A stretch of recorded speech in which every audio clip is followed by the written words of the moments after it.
विषारी दारू प्यायल्यानं पुणे आणि पिंपरी चिंचवड शहरामध्ये आतापर्यंत 13 जणांचा मृत्यू झालाय। मृत्यूचा आकडा हा कदाचित आणखी वाढण्याची भीतीही व्यक्त केली जाते। या मृतांमध्ये 2 सख्ख्या भावांचाही समावेश होता।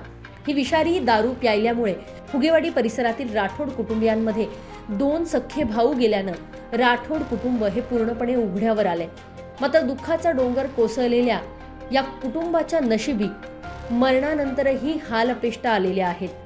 फुगेवाडी स्मशानभूमीचं काम रखडल्यानं आणि वखारचाळ बुश ब्रिज परिसरातील हिंदू मुस्लिम स्मशानभूमीकडे जाणारा नेहमीचा रस्ता रेल्वे प्रशासनानं बॅरिकेड्स लावून बंद केल्यानं या दोन्ही भावांच्या अंत्ययात्रेला अत्यंत खडतर आणि धोकादायक वाटेनं जावं लागलं।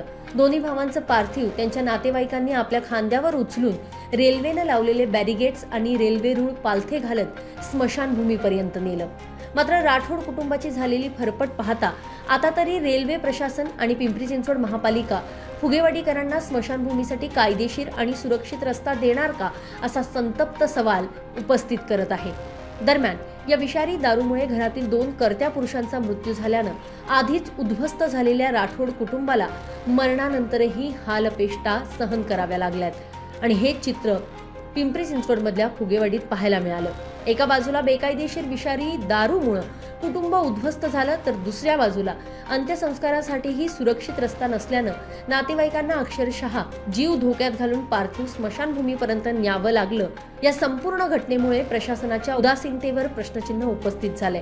त्यामुळे आता तरी प्रशासनाला जाग येणार का असा संतप्त सवाल नागरिकांकडून उपस्थित केला जातोय।